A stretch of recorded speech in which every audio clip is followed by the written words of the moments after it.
সাইয়্যিদুল ইস্তিগফার নাম। দোয়াটি হচ্ছে আল্লাহুম্মা আনতা রাব্বি লা ইলাহা ইল্লা আনতা খালাকতানি ওয়া আনা আবদুকা ওয়া আনা আলা আহদিকা ওয়া ওয়া'দিকা মাসতাতা'তু আউযু বিকা মিন শাররি মা সানা'তু আবুউ লাকা বিনি'মাতিকা আলাইয়া ওয়া আবুউ বিযামবি ফাগফিরলি ফাইন্নাহু লা ইয়াগফিরুয যুনুবা ইল্লা আনতা। এই সাইয়্যিদুল ইস্তিগফার কেউ যদি মাগরিবের নামাজের পর পরে আর ফজরের নামাজের পর পরে, মাগরিবের নামাজের পর পড়লে ফজরের আগে যদি ইন্তেকাল হয়ে যায় ফাহুয়া মিন আহলিল জান্নাহ, সে জান্নাতি হয়ে যাবে। আর কেউ ফজরের নামাজের পর যদি পড়ে মাগরিবের পূর্বে যদি ইন্তেকাল করে ফাহুয়া মিন আহলিল জান্নাহ, সে জান্নাতি হয়ে যাবে। আমার ভাইরা, আমার বন্ধুগণ, আল্লাহ রাব্বুল আলামিন বলছেন এটা হলো ভালো মানুষের তওবা। এরপর একদম কাফের বেঈমানের তওবা হলো আল্লাহর দিকে ফিরে আসবে, এই কথার উপর বিশ্বাস করবে লা ইলাহা ইল্লাল্লাহ, আল্লাহ ছাড়া কোনো মাবুদ নাই, মুহাম্মাদুর রাসূলুল্লাহ, মুহাম্মদ সাল্লাল্লাহু আলাইহি ওয়াসাল্লাম আল্লাহর রাসূল। এটা তাদের তওবা। এখন আসেন, আল্লাহ ঈমানদার মানুষদেরকে ডাক দিয়ে বলতেছেন তোমরা তওবা করো। যে সমস্ত ঈমানদার পাপে লিপ্ত হয়েছে তোমরা তওবা করো। এর উদ্দেশ্য কি? এর হাকিকত কি? আমার ভাইয়েরা, আমার বন্ধুগণ, এখানে আমরা যারা বসে আছি এমন কোনো মানুষ বলতে পারবো না ভাই আমার কোনো গুনাহ নাই। সকলে গুনাহগার, সকলে গুনাহগার। আমার ভাইয়েরা, আমার বন্ধুগণ, আল্লাহ রাব্বুল আলামিন কোরআনের মধ্যে বলেন নাব্বি ইবাদি আন্নী আনাল গফুরুর রহিম। ও নবী, আপনি আমার বান্দাদেরকে জানিয়ে দেন আমার বান্দারা যদি পাপে লিপ্ত হয়ে যায়, পাপ কাজ করে ফেলে, তাদেরকে জানিয়ে দিবেন আল্লাহ দয়াশীল, আল্লাহ ক্ষমাশীল। সুবহানাল্লাহ। আমার ভাইয়েরা, আমার বন্ধুগণ, যখন কোনো মানুষ আল্লাহর কাছে ফিরে আসে, আল্লাহর তখনকার অবস্থাটা কেমন হয়ে যায়? আল্লাহ রাব্বুল আলামিন ডাক দিয়ে বলতেছেন ইয়া ইবনা আদম, হে আদম সন্তানেরা, লাউ বালাগাত যুনুবুকা আনানাস সামাই ওয়াল আরদ, তোমাদের গুনাহ যদি আকাশ সম পরিমাণ হয়ে যায় আর তোমরা যদি আমি আল্লাহর কাছে ফিরে আসো, দোকানে হাত উত্তোলন করে আল্লাহর কাছে কান্নাকাটি করো, আমি ওই আকাশ সম পরিমাণ ক্ষমা নিয়ে আমি আল্লাহ তোমার কাছে হাজির হয়ে যাব। তোমার পাপ যতই হোক না কেন আমি পরোয়া করি না তুমি কত বড় পাপী। আমি জানি তুমি আমার বান্দা, তুমি গুনাহ করবে, আমার কাছে ফিরে আসবে। নবীজি বলেছেন কুল্লু বনি আদম খাত্তাউন, প্রত্যেক আদম সন্তান পাপিষ্ঠ। ওয়া খায়রুল খাত্তাইন আত-তাওয়াবুন, আল্লাহর কাছে ওই পাপিষ্ঠ বান্দা পছন্দ যে পাপ করে আল্লাহর কাছে ক্ষমা চায়, আল্লাহ তাকে বড্ড ভালোবাসেন। সুবহানাল্লাহ। এই জন্যে আমরা সকলে মন থেকে কয়েকবার ইস্তেগফার করি, আস্তাগফিরুল্লাহ আস্তাগফিরুল্লাহ আস্তাগফিরুল্লাহ আস্তাগফিরুল্লাহ আস্তাগফিরুল্লাহ আস্তাগফিরুল্লাহ আস্তাগফিরুল্লাহ আস্তাগফিরুল্লাহ। আমার ভাইরা, আমার বন্ধুগণ, আল্লাহ রাব্বুল আলামিন এমন দয়াশীল, তিনি প্রত্যেক, একটু সাউন্ডটা কমে দেন। আল্লাহ রাব্বুল আলামিন এমন দয়াশীল, তিনি প্রত্যেক দিন প্রত্যেক রাতে অর্ধেক রাত যখন এসে যায় তিনি প্রথম আকাশে নাজিল হয়ে যান। প্রথম আকাশে নাজিল হয়ে বান্দাদেরকে ডাক দেন, ও আমার বান্দারা, তোমরা কত গুনাহ করেছো, তোমরা আমি আল্লাহর কাছে ক্ষমা চাও, আমি আল্লাহর কাছে মাফ চাও, আমি আল্লাহ তোমাদের জীবনের সমস্ত গুনাহ খাতাগুলি মাফ করে দিব। আমার ভাইরা, আমার বন্ধুগণ, আল্লাহ রাব্বুল আলামিন বান্দাদেরকে বলতেছেন বান্দারা তোমরা এই জ্ঞানটা আগে অর্জন করো, আগে আল্লাহকে চিনো। আল্লাহর 99টা নাম আছে, তার মাঝে আল্লাহর একটি নাম হচ্ছে গফফার। গফফার মানে যিনি একবার তওবা করলে বারবার ক্ষমা করে দেন, তার নাম হলো গফফার। আমার ভাইরা, আমার বন্ধুগণ, আমরা সকলেই আল্লাহর কাছে মুখাপেক্ষী হয়ে যাব। আল্লাহর দিকে আমাদেরকে রুজু হয়ে যেতে হবে। আল্লাহর কান্ডারে, আল্লাহর আদালতে হাজির হয়ে যেতে হবে। আর এই আল্লাহর আদালতে হাজির হওয়ার পূর্বে যদি গুনাহ সমস্ত মাফ করে নিতে পারি, মিজানের পাল্লায় যখন কোনো গুনাহ থাকবে না, আল্লাহ বলবেন উদখুলুল জান্নাহ লা হিসাবা আলাইহিম, তুমি জান্নাতে চলে যাও, তোমার কোনো হিসাবের দরকার নাই। এই জন্যে আমার ভাইরা, আমার বন্ধুগণ, আল্লাহ কেমন, বান্দা যখন আল্লাহর কাছে তওবা করে তখন তিনি কত খুশি হয়ে যান। আল্লাহর নবী উদাহরণ দিচ্ছেন, একজন বান্দা বাড়ির থেকে একটা উটের উপরে বের হয়েছে, ওই উটের পিঠের উপরে ছিল খাদ্য পানি। চলতে চলতে বিরাট মরুভূমির মধ্যে পড়ে গেছে, কোনো বাড়ি, কোনো দোকানপাট কিচ্ছু দেখা যায় না। এমন সময় সে নিরাশ হয়ে এক গাছের তলার মধ্যে দাঁড়িয়েছে।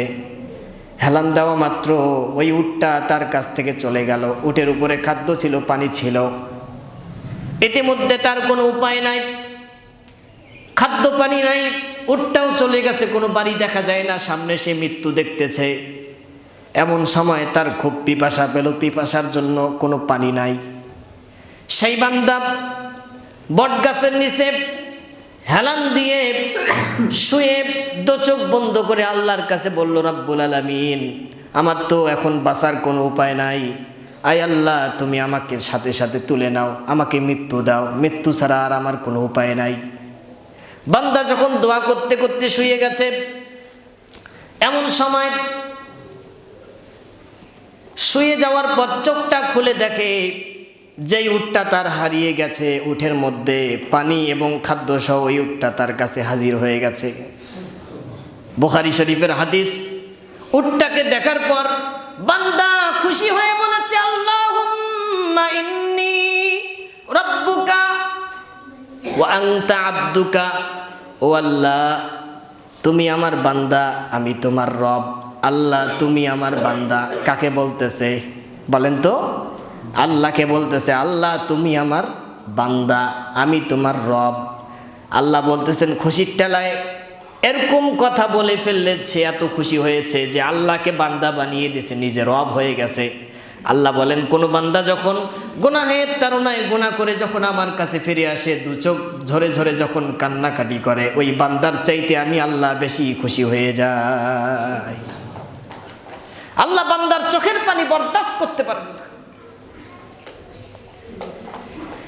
নবীজি বলেন, হযরত ওমর ইবনুল খাত্তাব রাদিয়াল্লাহু তাআলা আনহু, তিনি নবীজির ঘরের মধ্যে প্রবেশ করলেন। প্রবেশ করে দেখেন নবীজি ফুপড়ে ফুপড়ে কাঁদতেছেন। হযরত ওমর জিজ্ঞাসা করলেন, ইয়া রাসূলুল্লাহ, আপনার কান্নার কারণ কি? আল্লাহর নবী বলতেছেন, জিবরিল আমিন আমাকে এখনই ওহী করল, ওহীর মধ্যে জানিয়ে দিল যে আল্লাহ রাব্বুল আলামিন কোন বান্দা বৃদ্ধ বয়সে যখন আল্লাহর কাছে হাত তুলে কান্নাকাটি করে, আল্লাহ তার হাত ফিরিয়ে দিতে লজ্জা করেন। সুবহানাল্লাহ। ওমর বললেন, এখানে কান্নার কি আছে? এটা তো খুশির ব্যাপার। হযরত ওমর বললেন, আল্লাহর নবী বললেন, ওমর তুমি জানো না, যেই বৃদ্ধ দাড়ি পাকা মুরব্বীরা যখন আল্লাহর কাছে ক্ষমা চায়, আল্লাহ তাদের হাত ফিরিয়ে দিতে লজ্জা করে, অথচ ওই বৃদ্ধ বুড়া মানুষগুলো আল্লাহর নাফরমানি করতে দ্বিধাবোধ করে না। এই জন্য আমি কাঁদতেছি। আমার ভাইয়েরা, আমার বন্ধুগণ, আল্লাহর নবী বলেছেন, তুমি কত বড় গুনাহগার হয়েছ, তোমার গুনাহের দৃষ্টান্ত কত বড় হতে পারে, তার একটি দৃষ্টান্ত দিয়ে আল্লাহর নবী একটি হাদিস বর্ণনা করেন, মুসলিম শরীফের হাদিস। একজন মহিলা এসে বলল, ইয়া রাসূলুল্লাহ, ইন্নী আসাবতু হাদ্দান, হে আল্লাহর নবী, আমি জিনা করে ফেলেছি, আমাকে শাস্তি দেন, আমাকে পাথর মেরে দেন, আমার পেটের মধ্যে বাচ্চা, অবৈধ বাচ্চা। আল্লাহর নবী বললেন, চলে যাও, আল্লাহর কাছে মাফ চাও, আল্লাহ মাফ করে দিবে, আল্লাহর ভান্ডারে কোনো অভাব নাই, আল্লাহর কাছে থেকে তুমি মাফ চাও। মহিলা বলল, না ইয়া রাসূলুল্লাহ, আপনি আমাকে পাথর মারেন। আল্লাহর নবী বললেন, ঠিক আছে, তোমার পেটের ভিতরে যেই বাচ্চাটা, ওই বাচ্চা যখন গর্ভভূমিষ্ঠ হয়ে যাবে, তারপরের দিন তুমি আমার কাছে আসবে, আমি তোমাকে শাস্তি দিব। বাচ্চা হওয়ার পর বাচ্চাটাকে নেছারার মধ্যে পেঁচিয়ে মহিলাটি রাসূলের কাছে এসে বলতেছে, ইয়া রাসূলুল্লাহ, আমাকে পাথর মারেন, শাস্তি দেন। আল্লাহর নবী বললেন, চলে যাও, তওবা করো, ইস্তিগফার করো। মহিলা বলে, না, আমাকে শাস্তি দেন। আল্লাহর নবী বললেন, ঠিক আছে, এই বাচ্চাকে 2 বছর দুধ পান করাও, এরপর আসো।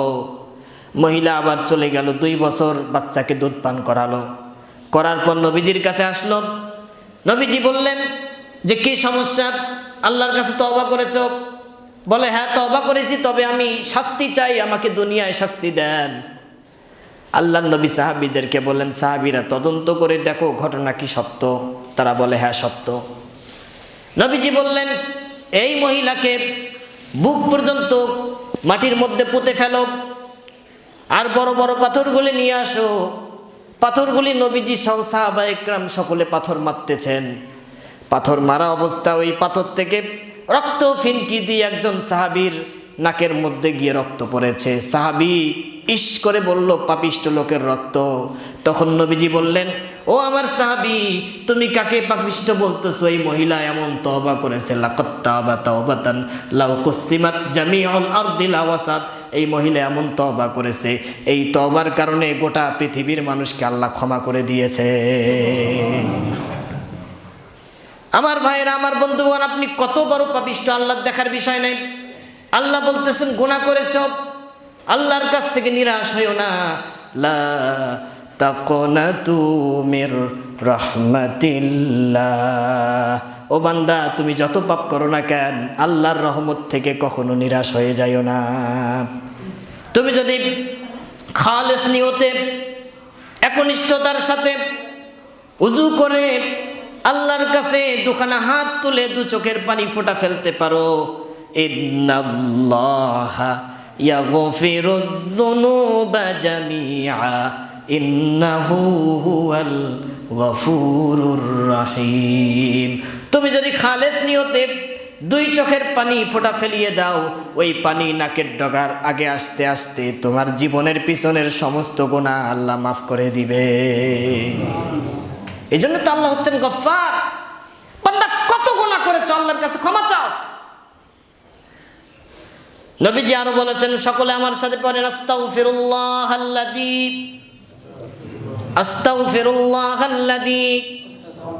লা ইলাহা ইল্লা হুয়াল হাইয়ুল কাইয়্যুম ওয়া আতুবু ইলাইহি। এই ইস্তিগফারটা যদি কেউ 3 বার পড়ে, সমুদ্রের ফেনার পরিমাণ গুনাহ হলেও আল্লাহ তার গুনাহগুলি মাফ করে দিবে। ওয়া ইন কানাত ফাররা মিনাজ যাহাব, যদি সে জিহাদের ময়দান থেকে পালিয়ে যায়, আল্লাহ তাও তার গুনাহ ক্ষমা করে দিবে। এখন এই সুযোগ কেউ নিয়েন না। আবার জিহাদ যখন ফরজ হয়ে যাবে, কেউ যদি না যায়, তখন সে মুনাফিক হয়ে যাবে। যেমন জিহাদের এখন কিছু প্রভাব দেখা দিচ্ছে। ভারতে মুসলিমদের যতগুলি মসজিদ আছে, সব মসজিদ তারা ভেঙে দিচ্ছে, মুসলিম নির্যাতন করতেছে।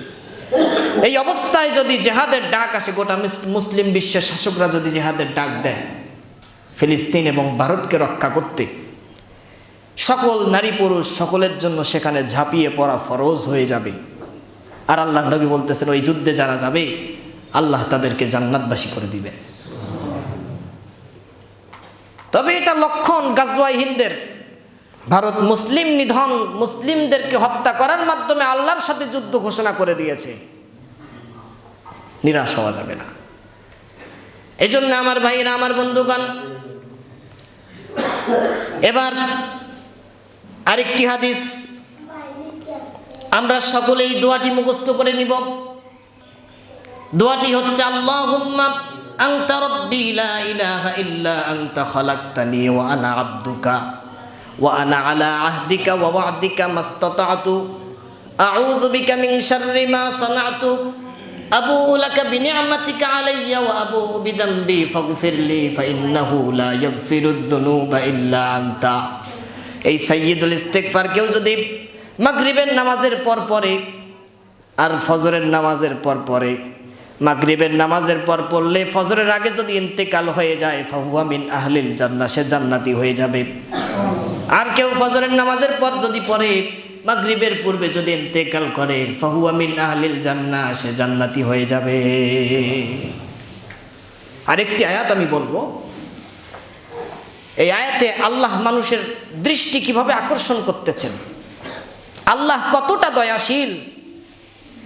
কোনো মানুষ যদি গুনাহ করে ফেলে, এখানে যদি ক্ষমা না হয়, আল্লাহ পাক ঘোষণা দিচ্ছেন, বান্দারা যদি তোমার মনের ভিতরে ওয়াসওয়াসা থাকে আল্লাহ আমাকে ক্ষমা করে নাই, তবে শুনে রেখো, ওয়ালাউ আন্নাহুম ইযযালামু আনফুসাহুম জাউকা ফাস্তাগফিরুল্লাহ, তোমরা যদি আমি রসুলের দরবারে যাও, রসুলের রওজা মোবারকের পাশে যাও, পাশে গিয়ে যদি রসুলকে সালাম দিয়ে আল্লাহর কাছে ক্ষমা চাও, ওয়াস্তাগফার লাহুমুর রাসূল, আর রসুল যদি তোমাদের জন্য আল্লাহর কাছে ক্ষমা চায়, লাওয়াজাদুল্লাহ তাওয়াবার রহিমা, তবে আল্লাহ তোমাদের গুনাহগুলি মাফ করে দিবে। ইতিহাস, রসুল জিন্দা, খুব গুনাহ হয়েছে, ওমরা করার জন্য হলেও রওজায় যান, গিয়ে আল্লাহ নবীর রওজার পাশে গিয়ে বললেন, ইয়া রাসূলুল্লাহ, আমি আল্লাহর কাছে ক্ষমা চাই, আপনি একটু আল্লাহর দরবারে সুপারিশ করুন। আল্লাহ নবী তো জিন্দা, আপনার কথা সবই শুনতেছেন, এখান থেকে সালাত পড়তেছি সেটাও রসুল শুনতেছেন সাল্লাল্লাহু আলাইহি ওয়াসাল্লাম, এটা রসুল শুনে ফেলেছেন এবং জবাবও দিয়ে ফেলেছেন, সুবহানাল্লাহ। তা সেখান থেকে কাছাকাছি যদি বলেন, ইয়া রাসূলুল্লাহ, আমি তো বহু গুনাহ করেছি, 80 বছর 60 বছর নামাজ পড়ি নাই, একটু আল্লাহর দরবারে যদি মাফ চান, আর আল্লাহ যদি আমাকে মাফ করে দেয়, কত গুনাহ করেছি, গুনাহের কোনো হিসাব নাই। তো আমার ভাইয়েরা, আমার বন্ধুগণ, গোটা পৃথিবীতে আল্লাহ রাব্বুল আলামিন মোহাব্বতকে, ভালোবাসাকে 100 ভাগ করেছেন, 100 ভাগের 99 ভাগ আল্লাহর কাছে রেখে দিয়েছেন, আর 1 ভাগ পুরা পৃথিবীর মানুষের মধ্যে ছড়িয়ে দিয়েছেন। ওই 1 ভাগ মোহাব্বতের কারণে মা সন্তানকে ছাড়া বাঁচে না, সন্তান মাকে ছাড়া বাঁচে না। কিন্তু কোনোদিন সন্তান যদি মা বাবার সাথে বেয়াদবি করে, কোনোদিন মা বাবা বলে না সন্তান আয় তোকে মাফ করে দিব, কোনোদিন ডাকে না, বলে এটা ওয়েট, এটা আমার ওয়েট, আমি সন্তানকে ডাকবো না, সন্তান নিজে ভুল বুঝে আমার কাছে আসবে। কিন্তু আল্লাহ এমন রব, এমন জালিলুল্লাহ, আল্লাহ রাব্বুল আলামিন যখন কোনো বান্দা গুনাহ করে, সারা রাত বান্দাকে ডাক দেয়, বান্দা ঘুমাস না, ক্ষমা চা, আমি তোকে ক্ষমা করে দিব। ওয়াইযা সালাকা ইবাদি আন্নি ফাইন্নি করিব, ও নবী, বান্দারা আমার সম্পর্কে প্রশ্ন করে, আমার সম্পর্কে প্রশ্ন করে। প্রত্যেক জায়গায় নবীজিকে যখন বলা হয়েছে আমার বান্দারা আপনার কাছে জিজ্ঞাসা করে, আপনি জবাব দিন। কিন্তু যখন আল্লাহ তাআলা দোয়ার কথা বলেছেন, যেমন আমরা যদি খুঁজি কোরআনের মধ্যে আল্লাহ বলেছেন, ওয়ায়াসআলুনাকা আনিল মাহিদ, নবী আপনাকে হায়েজ সম্পর্কে জিজ্ঞাসা করে, আপনি বলে দেন কুল হুয়া আযা, সেটা কষ্টদায়ক, মানে নবী আপনি বলে দেন। এরপর বলতেছেন ইয়াসআলুনাকা আনিল আহিল্লাহ, আপনাকে চাঁদ সম্পর্কে জিজ্ঞাসা করে, চাঁদ ছোট হয় বড় হয়, ছোট বড় হয় কিনা? 1 তারিখের চাঁদ দেখাই যায় না, খুব কষ্ট করে দেখা লাগে। 14-15 তারিখের চাঁদ পুরা মোটা, চাঁদ ছোট হয় বড় হয় কেন? নবী আপনি বলে দেন কুল হিয়া মাওয়াকিতু লিন্নাস, আমি বিশ্ববাসীর জন্য বিনা পয়সায় আকাশের মধ্যে ক্যালেন্ডার ঝুলাইয়া রেখেছি, তারিখ সময় বছর গণনা করার জন্য চাঁদকে রেখে দিয়েছি। কিন্তু বান্দারা যখন আমার দয়া সম্পর্কে প্রশ্ন করবে, জবাব আপনি দিবেন না, আমি আল্লাহ নিজেই বলে দিলাম, ফাইন্নি করিব, আমি আল্লাহ বান্দার এত নিকটে। আল্লাহ বলে যদি বান্দা একবার ডাক দেয় আল্লাহ, আমি আল্লাহ পাক ৭০ বার ডাকে সাড়া দেই। একবার যদি দিল থেকে কেউ বলে আল্লাহ, একবার বলেন তো আল্লাহ, আল্লাহ পাক বলেন ৭০ বার সাড়া দিয়ে বলেন, সাল তোতা, চাও আমি তোমাকে দিয়ে দেব, চাও কি চাবে? আমার ভাইয়েরা, আমার বন্ধুগণ, এজন্য আল্লাহর সাথে সম্পর্ক করেন। আল্লাহ রাব্বুল আলামিন বলেন, আমার সাথে যদি সম্পর্ক ভালো হয়ে যায়, বিনা হিসাবে বিনা বিচারে